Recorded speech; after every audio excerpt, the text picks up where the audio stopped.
हरमीत पाजी, बहुत शुक्रिया आपका। ये बताएं कि टॉप ट्रेंड पे हैं आप, ट्विटर पे, फेसबुक पे, हर तरफ। असल मामला क्या है? लोग आपको सुनना चाह रहे हैं, बताएं। बहुत शुक्रिया आपका। हमेशा की तरह आपने मेरी आवाज़ उठाई मेरे लिए। अ, असल में ये हुआ था कि मुख्तलिफ ग्रुप्स में खबरें चल रही थी और सोशल मीडिया पे भी चल रही थी, मुख्तलिफ एक वेब चैनल पे भी चल रही थी। तो मेरी कोताही, मेरा ब्लंडर समझे, मेरी सहाफ़त को मैं इस चीज़ को मानता हूँ। बहुत सारे ऑन नहीं करते, लेकिन मैं मानता हूँ मुझसे गलती हुई है और उस गलती का कि मुझे इतनी बड़ी सज़ा मिलेगी मैंने नहीं सोचा था। बट बहरहाल मैंने जब वो ट्वीट किया और वो ट्वीट काफ़ी वायरल हुआ, तो उस ट्वीट को मैंने डिलीट भी कर दिया। जब डिलीट कर दिया तो उसके बाद, क्योंकि मेरी छोटी बहन की शादी थी, वहाँ पे हमारे सिग्नल का बड़ा इशू था हमारे एरिया में। सो उसके बाद वो, मुझे नहीं मालूम था कि वो इतना ज़्यादा वायरल जाएगा, लेकिन उससे पहले बड़े-बड़े लोगों ने किए थे, जिसमें ताकतवर इदारों के लोग भी शामिल थे। अब मैं देखता हूँ कि मेरे चैनल को नोटिस मिला है, 10 अरब हर्जाने का नोटिस मिला है। फिर कहा गया कि भई मैंने सुबह का शो किया, क्योंकि मैं मॉर्निंग शो करता हूँ। सुबह शो किया, खाना खाया, आराम से रिलैक्स होके अपोलोजाइज़ भी उसी दिन की मैंने, माज़रत भी की थी। मुझे नहीं पता था कि हर्जाने का नोटिस आया हुआ है मुझे। सो शाम के वक़्त मुझे एचआर ने बुलाया कि भई आप अपने कार्ड रखें और ये लेटर इसको साइन करें। मैंने कहा ये कैसे, मतलब क्या? मैंने 5 साल इदारे को दिए, बड़ी-बड़ी ऑफ़र ठुकराई। तो उन्होंने कहा नहीं, हम पे बहुत प्रेशर है। मैं नीचे जो हमारे कर्ता-धर्ता हैं, डॉक्टर साहब हमारे काबिल एहतराम हैं, मेरे लिए बड़े काबिल एहतराम है कि उन्होंने मुझे इस चैनल के थ्रू पहचान दिलाई। तो मैं उनके पास गिला करने, क्योंकि मेरे बड़े हैं, मैं उनके पास, डॉक्टर असगर के पास गया। तो उन्होंने कहा जनाब मैं, हम क्या कर सकते हैं? ऊपर से बड़ी कॉल आई और ख़ासकर एमडी साहब जो हमारे अहमद सईद साहब हैं, उन्होंने कहा है कि इनको नोटिस ना कराएँ, क्योंकि शाज़िया मरी की डायरेक्ट कॉल आई है कि अगर आप लोगों ने हरमीत को फायर ना किया, तो मैं आप लोगों के जो इश्तिहारात हैं वो बंद कर दूँगी। और अगर आप लोग इश्तिहारात नहीं, अगर आप इसको नहीं हटाते, तो फिर आप ये समझें कि इसका नतीजा भी आपको भुगतना पड़ेगा। सो ज़ाहिर बात है कि वो ज़ाहिर चैनल है, उनका काम यही है और उन्होंने फिर मुझे कहा कि यही मसला है, अगर आप सॉर्ट आउट करते हैं तो फिर अभी हम आपको रख लेते हैं। फिर मुख्तलिफ पीपल्स पार्टी के लोगों से मैंने राब्ते किए, मैंने माफ़ीनामा लेटर भी लिखा, लेटर मेरे पास बैग में पड़ा है, अगर आप चाहते हैं मैं जो हमारे व्यूअर्स हैं उनको दिखा भी सकता हूँ, क्योंकि मैंने ये लेटर लिखा, मैं पहला साफ़ी हूँ शायद जो अपनी माफ़ी मांग रहा है, खुल के मांग रहा हूँ, डंडे की चोट पे मांग रहा हूँ कि मुझे नहीं करनी चाहिए थी गलत। लेकिन सिर्फ मुझे इन चीज़ों का, ये पीपल्स पार्टी का लेटर है जो आप देख सकते हैं कि मैंने माफ़ीनामा, और मैंने इसमें खुल के लिखा है कि apologize for fake news about Shazia Marri. ये मैं सारा कुछ लिखा है कि मेरा ब्लंडर था।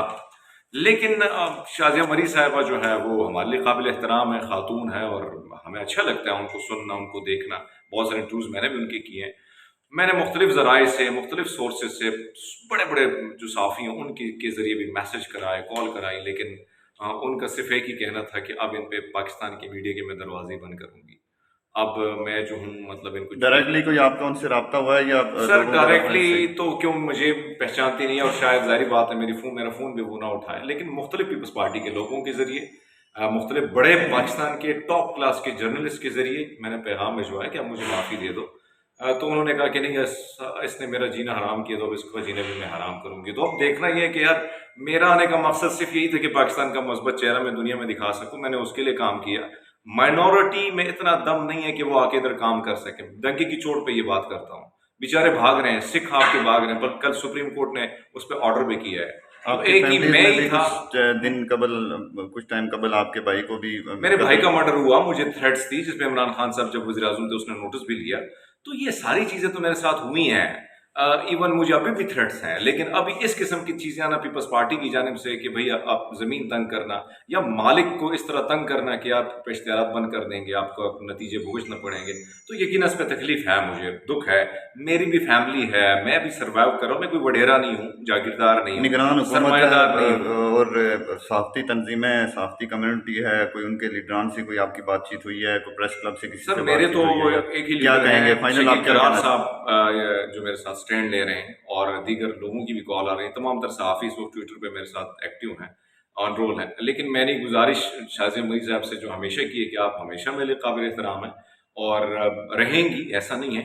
लेकिन देखिए, बड़ा दिल होना चाहिए। मैंने मैंने अगर गलती की है तो उसकी सज़ा मेरी मेरे ज़रिए माश पर और मेरी नौकरी पर अगर आपको सुकून मिलता है तो फिर ठीक है, कोई मसला नहीं है। लेकिन ये ना कीजिएगा कि मेरे पे दरवाजे बंद कीजिएगा या सब पाकिस्तान की सरजमीन मुझ पे तंग कीजिएगा। ये ज़मीन हम सबकी है। हाँ, ये मुझे मानना पड़ेगा कि हम कीड़े-मकोड़े हैं और ये धरती जो है, ये रियासत जो है ना, ये एलीट क्लास का क्लब है। इसमें जो मेंबर एलीट क्लास का बन गया तो उसके लिए फिर ये मुल्क सेफ है। हमारे जैसे अदना से कीड़े मकोड़ों के लिए अब हम सिर्फ यही कह सकते हैं कि दुआ कर सकते हैं। बाकी रिज़्क जो है वो अल्लाह ताला देता है। मेरा भी ये यकीन है, ईमान है, और आपका भी ये ईमान है कि जब तक आप हयात हैं, ज़िंदा हैं, आप अपना रिज़्क अपने साथ लेंगे। तो मेरा रिज़्क कोई बंद नहीं कर सकता है। चाहे वो अगर नौकरी से मुझे बर्खास्त कर दिया गया तो बहर कोई मसला नहीं है, मुझे कहीं और से नौकरी मिल जाएगी। लेकिन मैं फिर भी पीपल्स पार्टी से गुज़ारिश करूँगा कि ये रोटी, कपड़ा, मकान का नारा लगाती थी, तो क्या अब रोटी, कपड़ा, मकान जो है, हम जैसे जो साफ़ी हैं, जो बड़ी मुश्किल से आते हैं इस प्लेटफ़ॉर्म पे, अपने आप को बड़ी टेलीविज़न की स्क्रीन पर जब पहुँचते हैं, बड़े मुश्किल हालात से निकल के आते हैं, तो क्या अब उनसे भी रोटी, कपड़ा, मकान आप लोग छीनोगे? ये मेरी मेरा टारगेट फिर जो है वो पानी किया जा रहा है। गिरता है हमेशा कमज़ोर जगह पे। मैं माइनॉरिटी से हूँ, और वडीरों को, जागीरदारों को और बड़े लोगों को शायद ये बात इसलिए आँख नहीं भाती कि एक माइनॉरिटी के शख्स ने सवाल क्यों उठाया, लेकिन फिर भी मैंने माफ़ी माँगी। सरेआम अभी भी माँगता हूँ, ठीक है? इसमें कोई शर्म की बात है नहीं।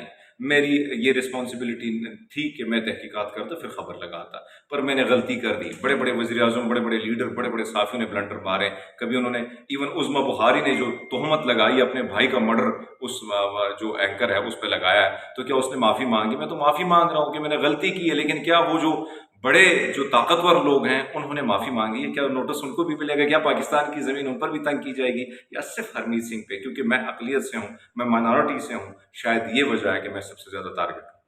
बहुत शुक्रिया जी। ये हमारे जी हरमीत पाजी, मेरी गुजारिश है, गलती इंसान से होती है, इंसान ख़ता का पुतला है, और हरमीत पाजी से ही ये पहली बार नहीं, इस तरह के बहुत से मुख्तलिफ बड़े बड़े सीनियर नाम ऐसे हैं जिनके साथ ये चीज़ें हो जाती हैं। और एक होता है कि इंसान अगर गलती करे और उसके ऊपर डटा रहे तो फिर तो चलो कोई कानूनी प्रोसेस या बाकी सारी चीज़ें बनती हैं। बिल्कुल। लेकिन हरमीत पाजी की तरफ से एक्सक्यूज़ भी किया जा रहा है, माफ़ीनामा भी मांगा जा रहा है, लेटर भी लिखे जा रहे हैं।